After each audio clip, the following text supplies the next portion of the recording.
Thunderstorms are moving into our area right now. But will they be around overnight and into your ride to work in the morning? Let's check it out with Jeff. Yes, they will. Not necessarily for everybody, but things timing out exactly like we had talked about earlier.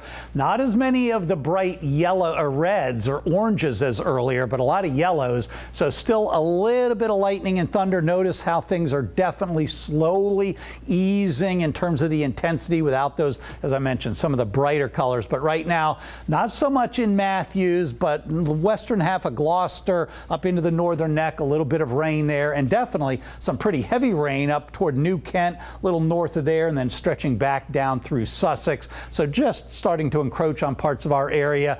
A few areas with some live lightning tracker that I was putting on there. But as that moves east, it'll continue to fall apart a little bit during the overnight. And you say, oh, that's great, everything will be gone. Well, not necessarily. In fact, we do think that until the front actually makes it through here tomorrow morning, we're going to have at least a few more of these scattered showers popping up. So won't rain everywhere during your morning commute, but it will rain in spots later. And look at the temperatures with that wind coming in eventually off the water. We're not going to get much above 76 for a high. I'll talk about that when we do get the clearing. It stays for quite a while, and I'll talk about that as well. All righty, drivers in Virginia Beach one day could have another route to Sandbridge. City leaders are working to extend Nemo Parkway to Sandbridge Road. That's right. Right now, the road to Sandbridge is prone to flooding, so the city wants to provide another way in and out. Tonight, people who live in that area had a chance to find out more about the project. Megan Perrier is here with the story.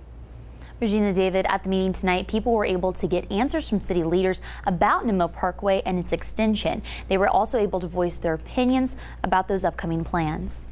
Plan is for Nemo Parkway Phase 2 to connect out to Sandbridge Road. City leaders showcased those proposals to the public tonight. I think Nemo will be the way to get back and forth. Bob Kugler has lived in Virginia Beach for over 20 years. People will still use Sandbridge for local, but frankly, there's such a difference in length, in speed, in safety. Kugler lives in Red Mill and is familiar with the windy drive that is Sandbridge Road. An issue plaguing the stretch here recently is flooding. What gets really bad is if you have south wind for several days and then a rainstorm adding water from above.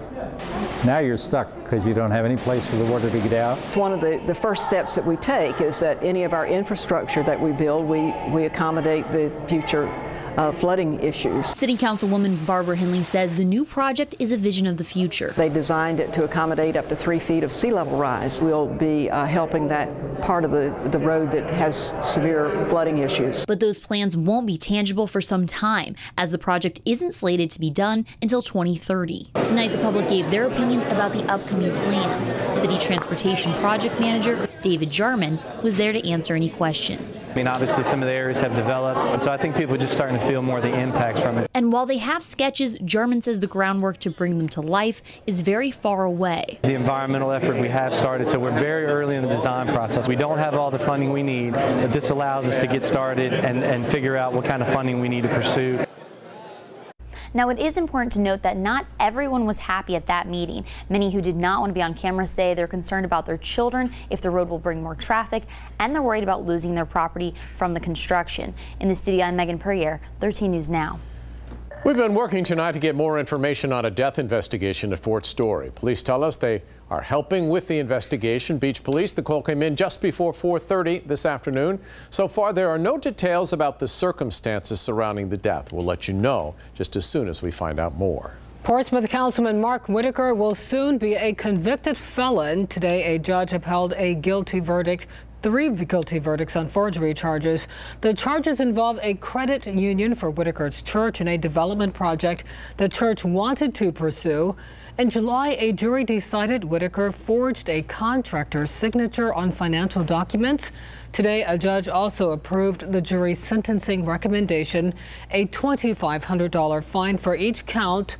Whitaker says he will appeal.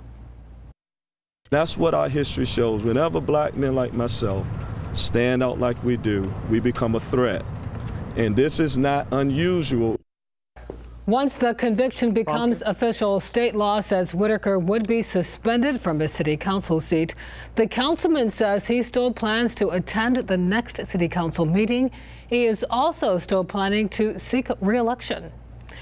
A state delegate is accused of driving under the influence. Portsmouth police picked up 63-year-old Matthew James over the weekend. James represents the 80th House District, which covers parts of Portsmouth, Norfolk, and Chesapeake. We're told this is a misdemeanor charge, and James was released. In a statement, he apologized, calling this a one-time incident. This was Bill Cosby's first full day in prison. His new home for the next several years will be the State Correctional Institution, Phoenix, in Pennsylvania. A sexual assault conviction landed him there. Cosby began his day with a 6 a.m. roll call. He's in a single cell, no cellmate because he's a high-profile inmate. The prison says Cosby eventually may be in the general population. Cosby's first meal, he gets 3 choices a day, was baked meatballs, rice, green beans, and mashed potatoes. Many days the dessert is pudding. Ironic for the man who used to be the spokesman for Jell-O pudding. A number of people who do business at the Virginia Beach Courthouse will be affected by this. The courthouse is enhancing security. It's not directed so much at courthouse staff or the general public, but it will affect those who visit the courthouse on a regular basis for work or to volunteer. Robert Boyd explains the changes.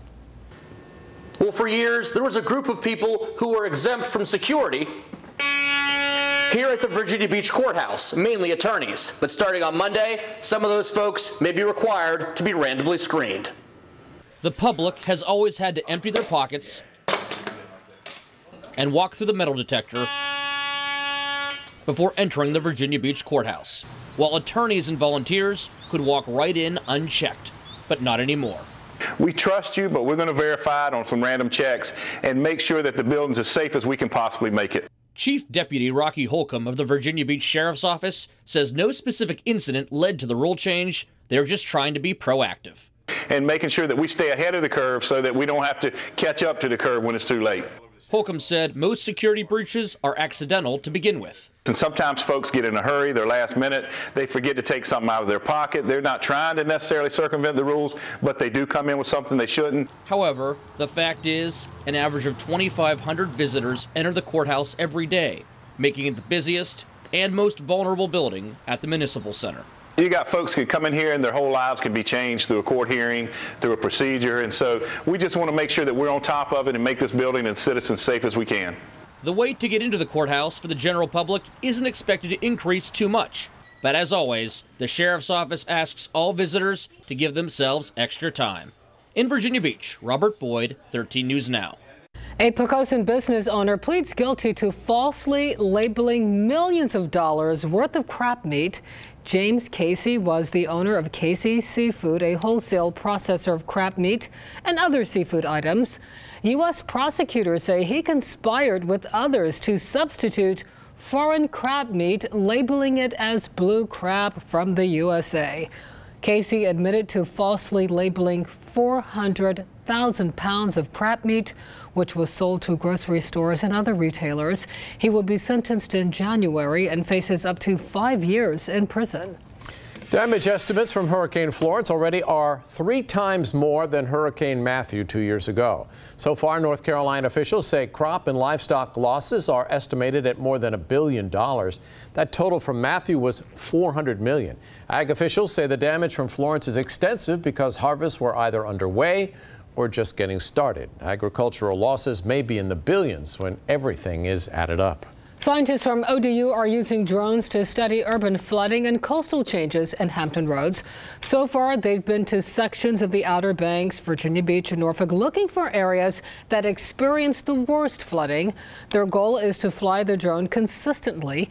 The team will take photos and then create 2D and 3D maps. Then they will share their work with city and state leaders, as well as the Army Corps of Engineers.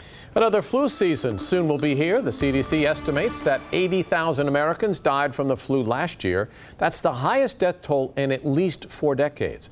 In recent years, flu-related deaths have ranged from 12,000 to 56,000. Last year's flu season was one of the worst in recent memory.